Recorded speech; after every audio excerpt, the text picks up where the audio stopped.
एक और अवसर है तुम्हारे पास। पात्र में प्रवेश करो और निंद्रा दो उन्हें। प्रयास भी करे तो संभव है, क्योंकि उन पे राम का नाम लिखा है। राम!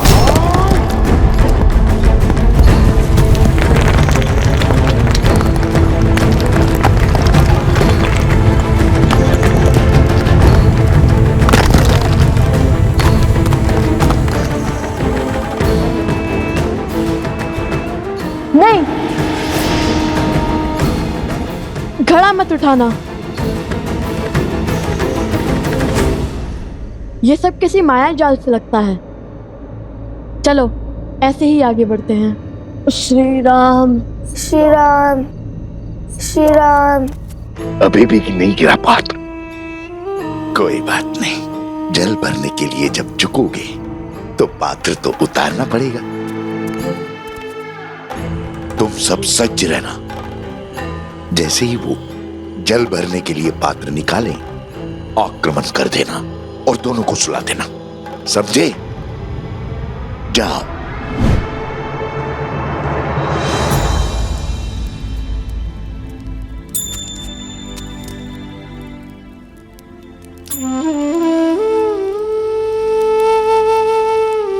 जानता हूं तुम्हारे मन में क्या चल रहा है। लव और कुश। अब आपसे क्या छिपा है?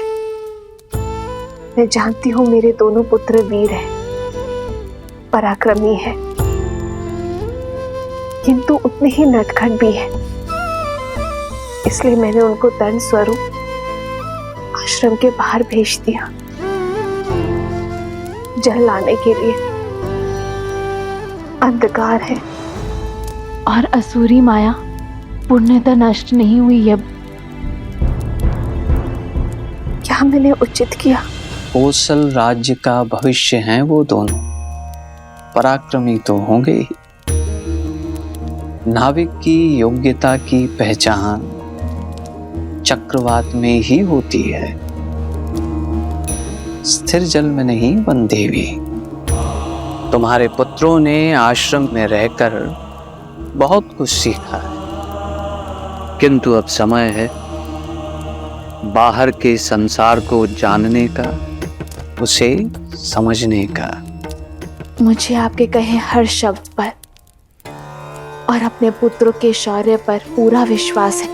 और अब तो मुझे प्रतीक्षा है केवल उस क्षण की, जब मेरे पुत्र अपने पिता, अपने पूजने से मिलेंगे,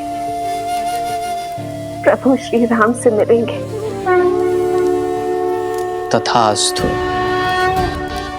और लव कुश की चिंता छोड़ दो बंदेवी।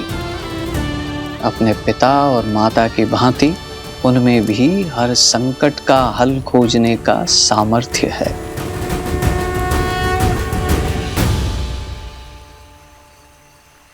अरे अरे अरे, ध्यान से मटका गिर जाएगा। अब क्या करें भैया? बिना घड़े निकाले जल कैसे भरेंगे? मटके तो नहीं उतार सकते, ऐसे ही प्रयास करते हैं। यही एक मंत्र है जिससे असुरी शक्तियों से हम सुरक्षित रह सकते हैं। घड़े में वो प्रवेश नहीं कर सकते हैं। भैया ऐसे तो कितने दिन लग जाएंगे आश्रम में जल भरते भरते?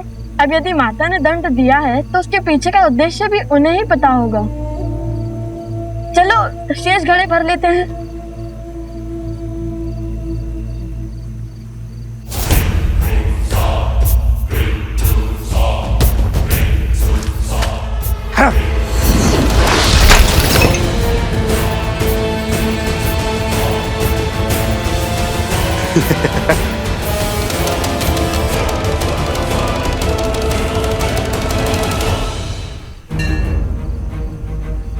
यहाँ अवश्य ही कोई असुरी माया है जो हमें रोकना चाहती है।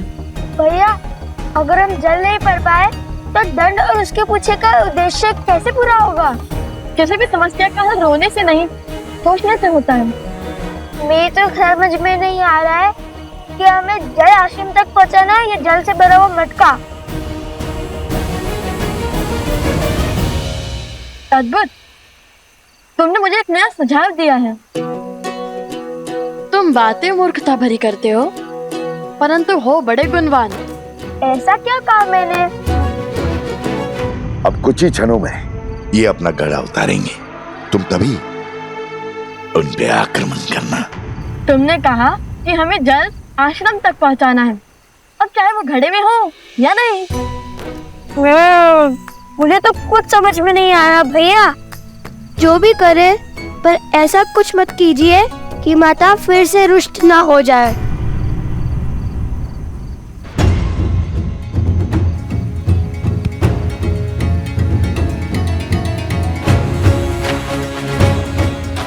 तुम चिंतित ना हो, तुमने जो सुझाव दिया है उससे माता प्रसन्न नहीं होंगी, दुखी नहीं।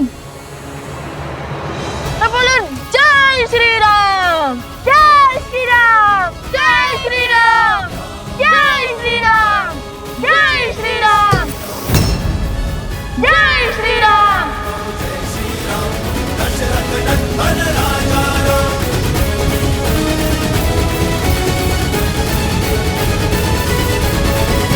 यदि हम दोनों साथ जाएंगे तो वो त्याग नहीं, समस्या से भागना होगा आर्य। जिस क्षण महाराजा राम महारानी सीता को त्यागेंगे, उसी क्षण अयोध्या के सब दुख मिट जाएंगे। महाराजा राम महारानी का त्याग करना होगा। राम इस राज को एक सक्षम राजा ही नहीं, सर्वश्रेष्ठ उत्तराधिकारी भी चाहिए। बिना युगल आहुति के न यज्ञ पूर्ण होता है और ना ही उसका फल मिलता है।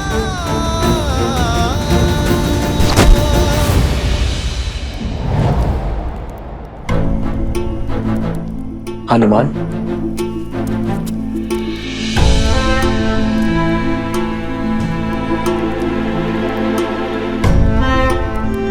क्या बात है हनुमान? तुम्हारे मुख पर व्याकुलता। प्रभु, सहस्त्र रावण के पुत्र चंद्रबाहु ने वानर राज सुग्रीव की पुत्री त्रिनावती का अपहरण कर लिया है। इस कारण महाराज सुग्रीव के राज्य में बहुत अशांति फैल गई है। इस विपदा से निपटने के लिए महाराज सुग्रीव आपका परामर्श और आपकी सहायता चाहते हैं।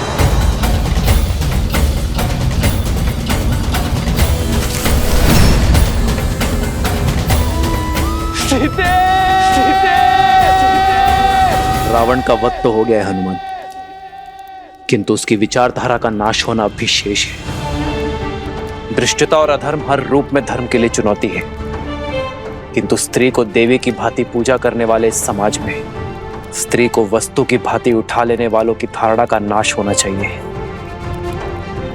हर युग के साथ पाप का शीश उठता है, किंतु जब पाप चरम पर हो तब धर्म का प्रहार उस पर होना चाहिए।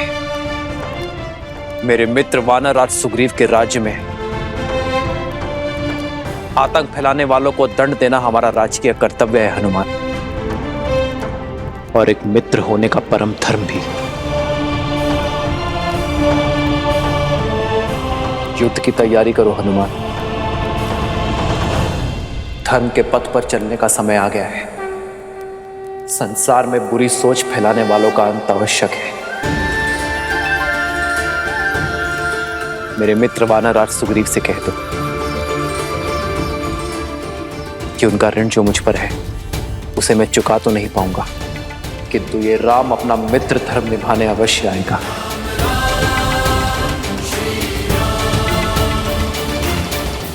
वंदिनी, वंदिनी, वंदिनी।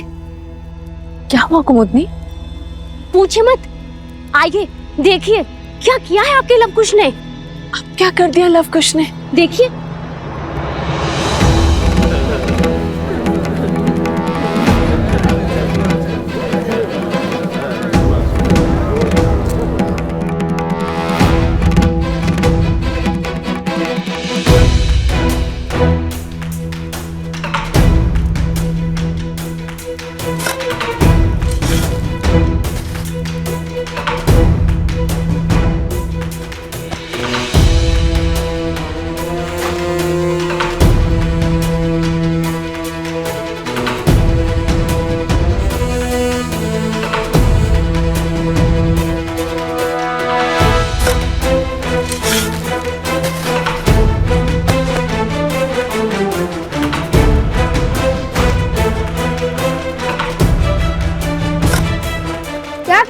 ये लोग?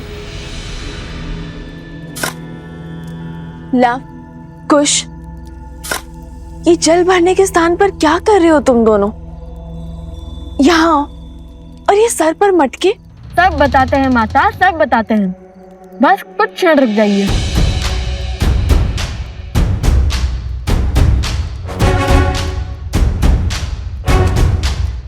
खुश, चलो वो खोल देते हैं।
क्षण भर पहले जल की एक बूंद नहीं थी और अब देखो पूरी की पूरी नहर बन गई है।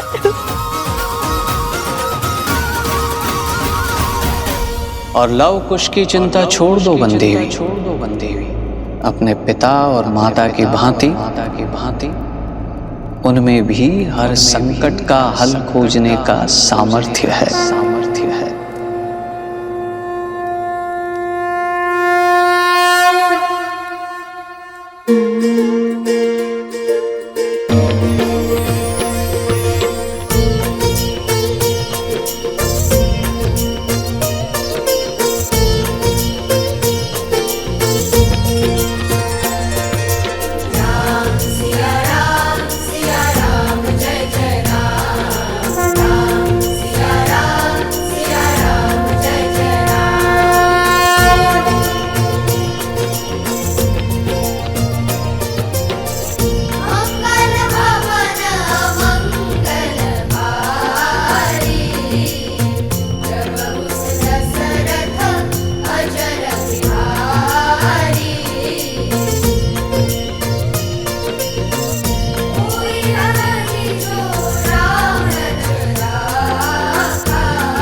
माता, पता है भैया ने क्या सोचा कि नदी के पास जाने से अच्छा नदी को यहाँ भी बुला दिया जाए। अब इस आश्रम में किसी को भी जल की समस्या नहीं होगी, चाहे कोई बालक कितने भी मटके की ना फोड़ दे।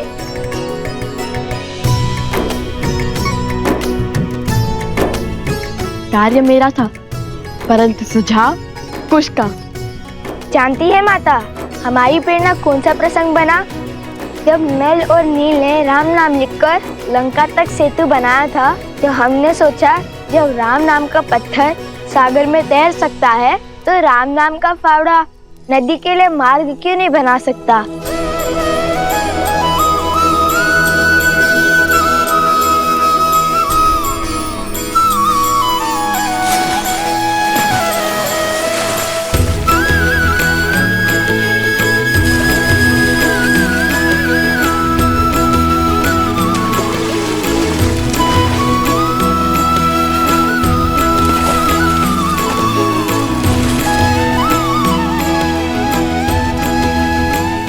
ईश्वर ने लव कुश के भविष्य में क्या रचा है वो तो मैं नहीं जानता, किंतु इतना अवश्य जानता कि ये दोनों अपने भविष्य को आलिंगन करने के लिए पूर्ण रूप से सज है।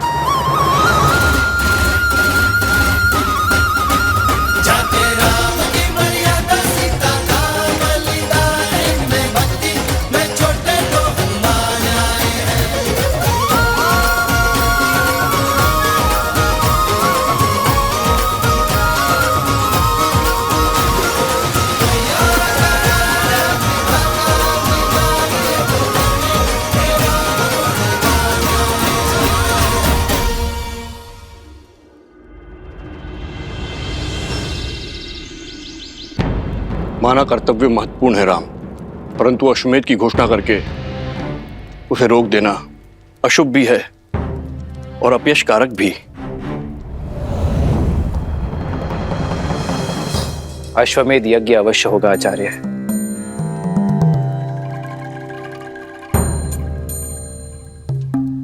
अभी मैं युद्ध में जा रहा हूं आचार्य, किंतु मेरे युद्ध से लौटते ही ये यज्ञ आरंभ होगा।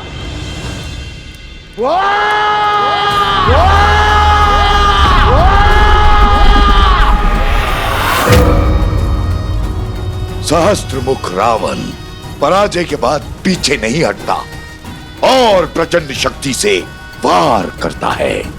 अश्वमेध यज्ञ कदापि नहीं होगा, राम राज्य कभी स्थापित नहीं होगा। पिताश्री, चंद्रबाहु ने आपकी आज्ञा का पालन कर सुग्रीव की पुत्री तृणावती का अपहरण कर लिया है।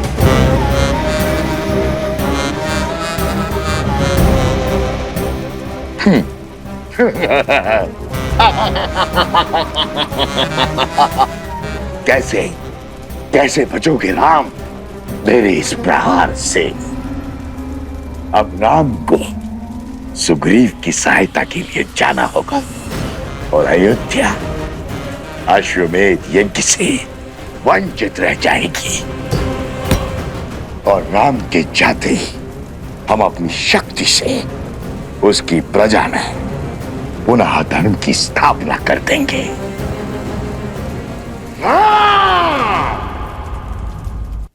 केवल आपके लौटने से क्या बात बन जाएगी महाराज?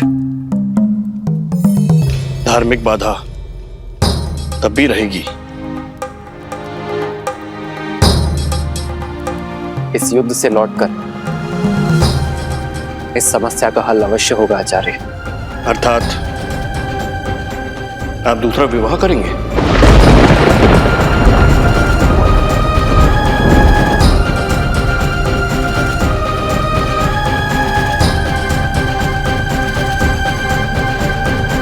रघुकुल रीत सदा चली आई, प्राण जाए पर वचन न जाए। एक बार वचन देने पर उस विषय में आपका शिष्य दोबारा कैसे सोच सकता है? मैंने सीता को एक पत्नी व्रत का वचन दिया है, परंतु मेरे विवाह के बिना भी अश्वमेध यज्ञ अवश्य होगा।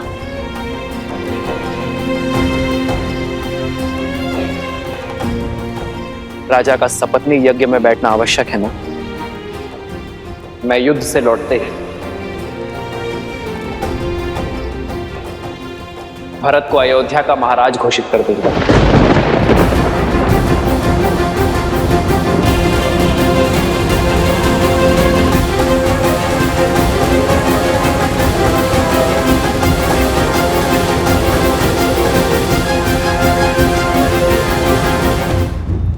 भैया, और तब भरत अपनी पत्नी के साथ यज्ञ की वेदी पर भी बैठेगा और अयोध्या का महाराज होने के नाते अपना दायित्व भी निभाएगा।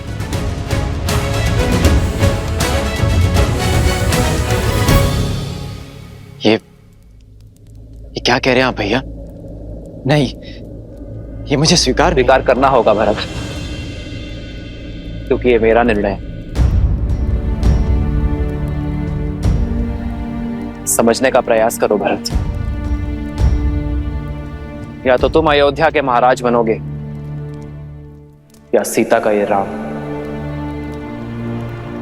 किसी और का पति।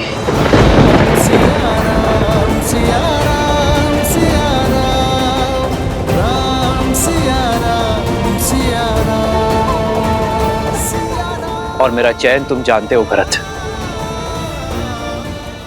मैंने एक पत्नी व्रत धारण किया है।